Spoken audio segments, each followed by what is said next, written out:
But given that we've been thinking a lot about mental health on college campuses, I was also very excited to be able to talk to you about this course that we've been working on at Yale called Psychology and the Good Life, which, as you heard, became an incredibly popular class. In fact, it was the most popular class in the 300-year history of Yale. And this is the really fun part about coming to a place like the Aspen Ideas Festival. You don't have to pay the Yale tuition. You don't have to get the SAT scores to get into Yale. You just get the crash course for free. And the class is becoming a movement on Yale's campus to kind of think more about well-being and mental health on college campuses. And so what I hope you can take with you is both kind of what I've learned from teaching this class, what I've learned about what life is like in higher ed right now, what life is like on college campuses. But also what I hope you'll take with you is what I've learned about trying to build a culture of wellness at Yale. All of you are coming from all kinds of different places, different institutions, different companies, and so on. And I think the kinds of problems that we're seeing in our undergraduates can be mirrored in those places too. So I want you to think critically about what you can take from this to bring back to your own organizations, institutions, families, and so on. And so just to give you a little glimpse of what this looks like at Yale in particular, I'll give you some anecdotal results of a survey that I gave students. When they started the class, I asked them, what do you think the culture is like at Yale? Are Yale students happy? What are you guys facing? And here are the kind of things I saw. These are from students' words. As I reflected my time at Yale so far, I realized that I have not been able to get the most out of my experience, largely because of all the stress. And this was echoed in almost all the responses I got. Yale students are incredibly privileged to be at an amazing place like Yale with so many opportunities, but they react to that with anxiety because they're so stressed, they can't make use of all these kinds of good opportunities that they have. And so that was something I heard a lot. Here's another one that breaks my little professor heart. So people at Yale are often too stressed to enjoy the small pleasures. For example, there's little time at Yale to do the things I love, like read a book. Again, my professor heart getting crushed, like, no. But this was the kind of thing we hear echoed. Students are overwhelmed and so busy all the time that they're triaging stuff. They're triaging their work. They're triaging the kind of education they would get on the side by reading books for pleasure. They're just super, super busy and stressed all the time. And this stress takes its toll, and it takes its toll in a way that the students don't sometimes want to admit. And that's what we get from this sort of last quote here. There's a sort of social currency to being the busiest, to getting the least sleep. We don't actually talk about the things that are bothering us, and it takes a real crisis for any of us to actually admit that something is really wrong. And so this was the kind of thing I was seeing at Yale. And some of you might be thinking, oh my God, I am not going to send my kids or my grandkids to Yale. Like, what a horrible place. But the sad thing is that this isn't just Yale. This isn't just Yale, and this isn't just elite institutions. In fact, what we're learning are the kinds of sentiments we're seeing here at Yale about stress and depression and anxiety. These are the kinds of things we're seeing on college campuses all over.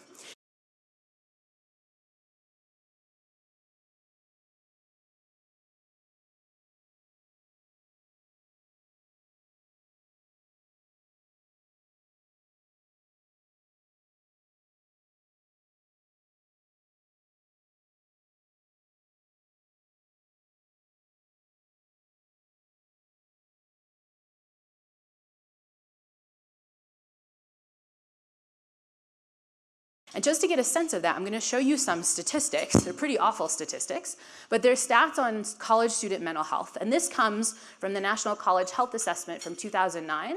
I've recently seen the one from 2017, and as you might guess, these statistics are worse. I'll point out the spots where some of them are worse.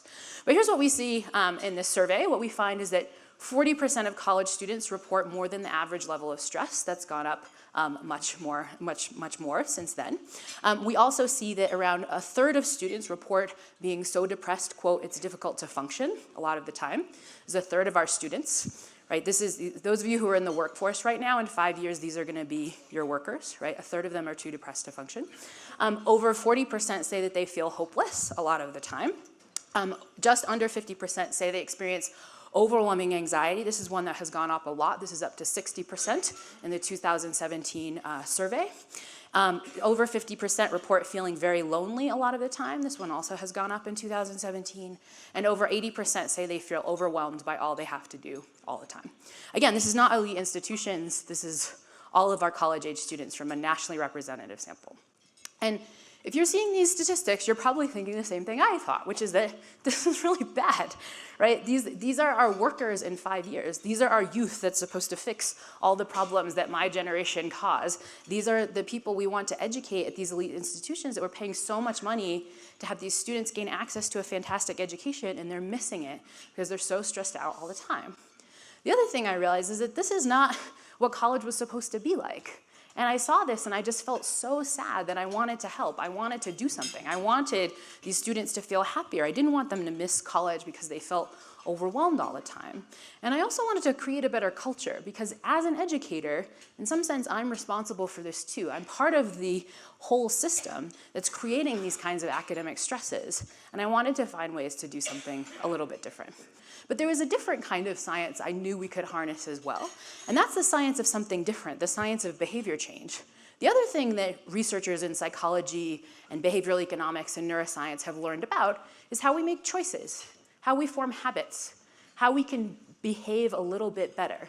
And this was important because even if we figured out what happy people do all the time, unless we had ways to change our behavior, to do better ourselves, our students weren't going to learn anything. It comes from the science. And that was I wanted to include something on the practice of the good life. What do I mean by this? You can know all of the science of psychology and what you're supposed to do to be happy, but unless you put those practices into your life, you're not going to get any happier. The analogy I tell my students, well, I'll get to the analogy in a second. So to build this sort of practice of the science of psychology in, we had a kind of strange feature of the course, which was that we normally had course requirements, like any Yale course. We had kind of a midterm and a final paper and the normal stuff. But we also built in this funny thing that I called course rewirements. And those were there to rewire students' habits. It was all these practices that we know happy people do. And we literally just stuck them in the syllabus. They didn't have to do them for a grade.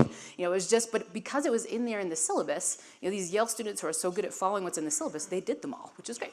And these were practices I'll talk about in a second, things like experiencing gratitude, taking time to do that, taking time for social connection, things like taking time to be mindful in the moment through the practice of meditation, taking time for things like exercise, and taking time for things like sleep. And literally these were built into the syllabus in a very particular way. We still don't know. At Yale, no students pre-register, so we have no idea how many students are going to take classes. So I submitted the syllabus. I waited in December for the new semester to start.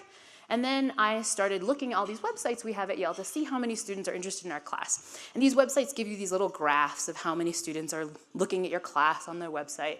And normally the graphs have these scales that go from 0 to 100. And you can see if there's 30 people shopping your class and so on. But my scale was different. It went from 0 to 1,000. And I was like, that's strange, given that there are only 5,000 students at Yale total. What I didn't expect to happen was what you heard at the beginning, was that it wound up being a class that looked like this, where in the end, about 1 out of every 4 students at Yale took the class. I'm going to give you the top 10 insights that my students get from the class. The first insight that we teach students a lot, which comes from the literature on positive psychology, is this idea that this enterprise is possible. We don't have to be stuck at whatever well-being level we're at. We can improve it. And it gets us to big insight number 2, which is that these things, like where we live and what job we have and our salary and all these things, we think these things matter a lot. We think our life circumstances matter a ton, and they do matter a little bit, but not nearly as much as we think. But that gets us to big insight number 3, which is that like all good things in life, taking control of it is kind of hard. You can become happier, but it takes a lot of effort, and it takes daily work.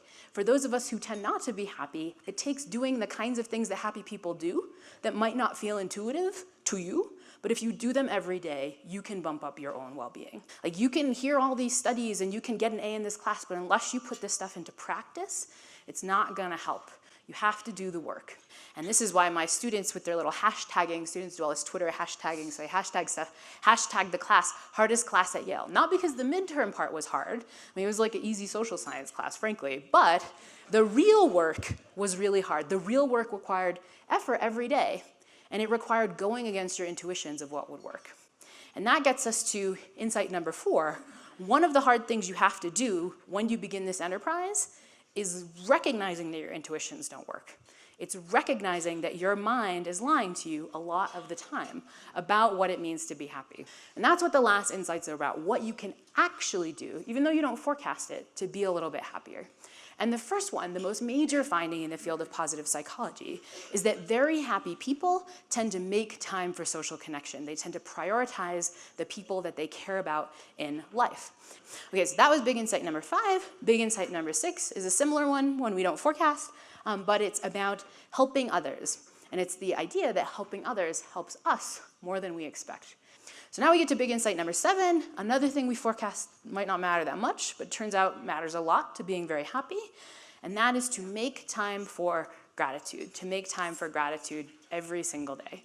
I mean, it sounds really silly to be thinking about the things we're grateful for. We don't do that very often, but the simple act of doing it is very powerful. And this is a spot where I personally find my forecasts are really off. When I finally get some time from my busy professor job and I get time to plop down with a friend over a glass of wine and I want to talk about stuff, what do I talk about? I don't talk about the blessings in my life. I talk about the hassles in my life. I don't talk about the 80% of people at my work who are fantastic. I talk about that 1% of people at work who I can't stand, right? We spend time incubating and thinking about the hassles, but research shows that that's just not what very happy people do. They do the opposite. And when they finally get that moment for a glass of wine, they sit and think, my God, I'm so happy, for these people at work who I love so much. They did such a good job. They think about and focus on the benefits.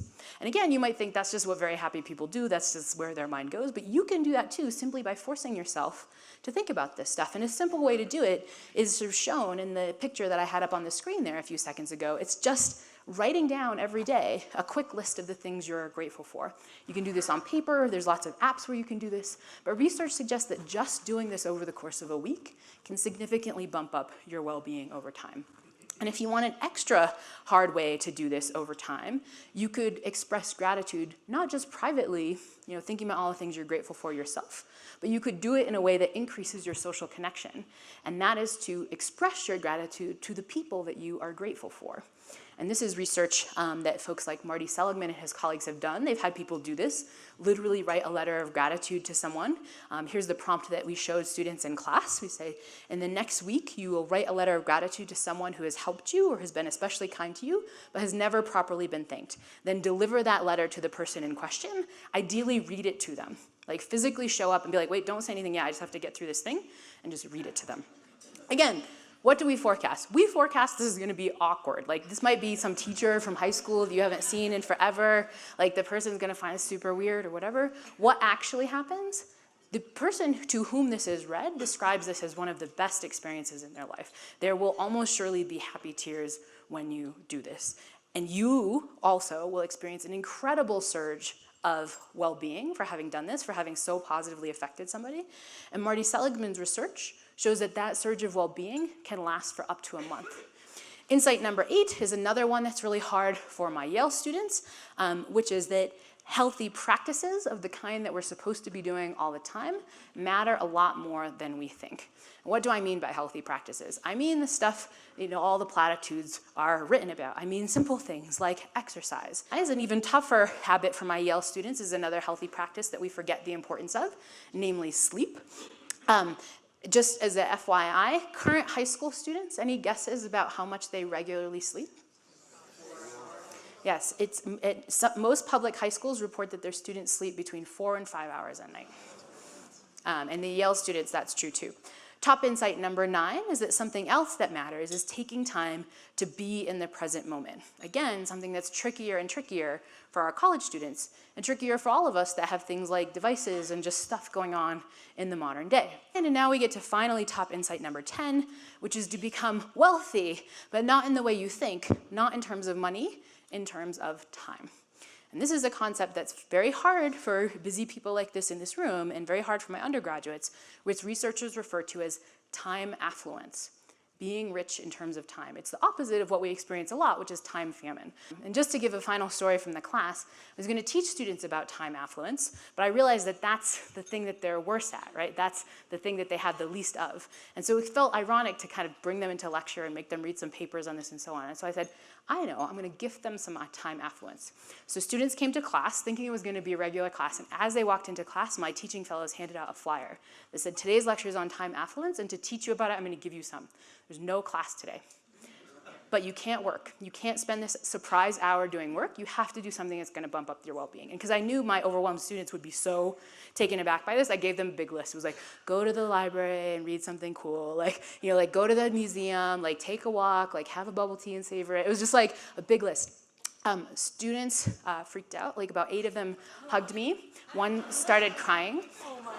Many of them, at the end of this flyer, I said, you know, tell me what you did so I can have a sense of what you spent your time on. And many of them wrote to me and said they went to the art gallery for the first time, or they took a walk for the first time all semester. Some said this was the first hour off they've ever had. A few students went to the recording studio with friends of theirs and jammed and sent me like a little musical thing. Many of them reported that this was an hour they would remember from their college career for their whole life. And the sad thing is that this is what our students are doing. Like, we all need this stuff. We all are not as happy as we can be. And it's in part because the modern environment is not one that's causing us to prioritize all those things I just talked about that suggest that they'd bump up our well-being. And so to help with this, to help teach about this, and to help get folks to change their culture, we did 2 things. One is that we've started a new online version of the class on Coursera.org. This is a free version, slightly shorter, free version of Yale's class that anyone in the world can take for free. In the first month that it launched, we had over 125,000 learners.